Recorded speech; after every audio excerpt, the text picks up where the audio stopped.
पाकिस्तान अपने नापाक इरादों के साथ भारत से भिड़ा है तब बुरी तरह पिटा है। 1971 का युद्ध हो या फिर करगिल की लड़ाई, भारतीय सेना के अदम्य साहस के आगे पाकिस्तान हर बार पस्त हुआ है। पाकिस्तान शायद यह भूल गया था कि 21वीं सदी का भारत है, यह नया भारत है, यह घर में घुसकर मारने वाला भारत है।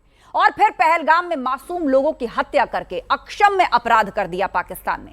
और उसी आतंकिस्तान की हिमाकत का जवाब था ऑपरेशन सिंदूर, जिसने पाकिस्तान को मिट्टी में मिला दिया, आतंक के आकाओं की कब्र खोद डाली, पाकिस्तान के 11 एयरबेस पूरी तरह से तबाह कर दिए, चुन चुन कर आतंकी ठिकानों को निशाना बनाया गया और फिर पाकिस्तान घुटनों पर आ गया। भारत की तीनों सेनाओं और अर्धसैनिक बलों के अदम्य साहस ने एक बार फिर से पाकिस्तान को परास्त कर दिया। आज इस जीत पर पूरे देश का जोश आई है। कैसे भारतीय सेना ने पाकिस्तान को पस्त किया, आज बताएंगे हमारे जवान। इस चर्चा में हमारे साथ मौजूद हैं। जोरदार तालियों के साथ स्वागत कीजिए हमारे गेस्ट पैनल का। जनरल पंजीकर जी हमारे बीच में हैं, इसके अलावा मोहम्मद अली शाह जी हमारे बीच में हैं, और एफओस अधिकारी स्क्वाड्रन लीडर दीप्ति काला हमारे बीच में है, और कर्नल एसपी मलिक हमें ज्वाइन कर चुके हैं। आप सभी मेहमानों का बहुत बहुत स्वागत है। तो चलिए चर्चा की शुरुआत करते हैं। और मेरे साथ इंडिया का यंगिस्तान भी है, और उस यंगिस्तान से मेरी अपील है, आप लोगों का जाहिर सी बात है जोश आई है, तो अपने अपने सवालों को तैयार रखिएगा, अपने अपने कमेंट्स को तैयार रखिएगा। मैं आपके पास आऊंगी, you can raise your hands, और उसके बाद हम इस चर्चा को आगे बढ़ाएंगे। तो चलिए सबसे पहले चर्चा की शुरुआत करते हैं। और मेरा पहला सवाल जनरल पंजीकर जी आपसे यही, अब पाकिस्तान हर मोर्चे पर भारत को कॉपी कर रहा है। धूल तो हमने चटा दी है, 11 एयरबेस तबाह कर दिए हैं, आतंकियों के 9 अड्डे, जैश लश्कर सबको घर में घुस के मारा है। अब देखिए, यहाँ हमारे प्रधानमंत्री जो थे वो एयरबेस पर गए जवानों की हौसला अफजाई करने, तो वहां पे शहबाज शरीफ एक पुरानी तोप पे घास लपेट कर आ गए और वहां पहुंचे, और जीत का जश्न मना रहा है पाकिस्तान। सीधे तौर पर फर्जीगिरी और महाझूठ। आपका कहना सही भी है और गलत भी, दोनों चीज। अच्छा, अगर पाकिस्तान अपने को सचमुच ही अगर हमको फॉलो करे, हाँ, तब तो मेरा ख्याल है कि कोई प्रॉब्लम नहीं होगी। आप जैसे देखिए कि हमारे देश में जिस तरह से कि लोगों में किसी भी तरह का दुर्व्यवहार नहीं है, जो अलग अलग धर्म है उनके लोग एक साथ रह रहे हैं, एक तरह से जिस तरह से अभी लोग जुड़े हैं, खास करके इस दौरान जब ये जंग का माहौल हुआ उस समय, ये मेरा ख्याल ये काबिल तारीफ। और ये इसके बिल्कुल अपोजिट अगर आप देखिए पाकिस्तान में तो बिल्कुल ही नहीं है। 22 तारीख को हुआ हमला हमारे लोगों के ऊपर, हाँ, जिसमें कि निर्दोष लोग मारे गए, निहत्थे लोग मारे गए, चुन चुन के मारे गए, धर्म के नाम पर मारे गए।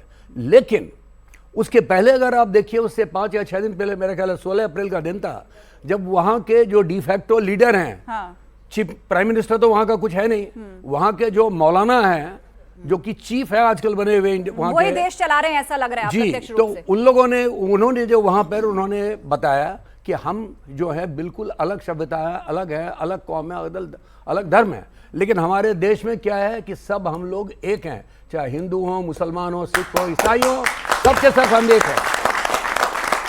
अगर ये पाकिस्तान मान ले, अगर ये पाकिस्तान फॉलो करे, तो मेरा ख्याल है कि कोई प्रॉब्लम नहीं होगी उसको। 2 नेशन थ्योरी अपने जगह पे जाए। बिल्कुल सर, आपने उसी बात का जिक्र कर दिया जिस पर मैं आ रही थी। और मेरा सवाल यहाँ पर मेजर मोहम्मद अली शाह जी आप ही से ही है। उनके जो जिहादी जनरल हैं मुल्ला आसिम मुनीर, सबसे पहली बात तो खबर ये आई थी कि जब इंडिया ब्रह्मोस मार रहा था तो बंकर में छिप गए थे। उनकी सेना यहाँ पर कोशिश कर रही थी, फतेह 1 फर्जी झूठ फैलाया जा रहा है, हमने भेजी, फतेह 2 को इंटरसेप्ट करके हवा में ही मार दिया गया, और उनके जिहादी जनरल बंकर में छिप रहे थे। आपका कहना बिल्कुल 100% सही है आशा जी। देखिए, जब हमने कुछ करा भी नहीं था इनको, पहले 14 दिन तक हमने कुछ करा भी नहीं था। हमने जब पहलगाम में ये हमला हुआ 22 अप्रैल को जी, तो हम गुस्से में थे जरूर। ये लोग भाग रहे थे बिल्कुल। जब जहाज डूबता है तो सबसे पहले चूहे निकल के भाग आते हैं दुबक के। तो वैसे पाकिस्तान के लोग, उनके जनरल, उनके मिनिस्टर अपनी फैमिली को दूर भेज रहे हैं, जो 2 नेशन थ्योरी दे रहे थे, जी हाँ, जिन्होंने अपने मुल्क को इस आग में झोंका, वो बंकर में छिपे हुए थे। 16 अप्रैल को जनरल आसिम मुनीर, जिसको हम सब मुल्ला आसिम मुनीर के नाम से जानते हैं, 2 नेशन थ्योरी की बात करते हैं।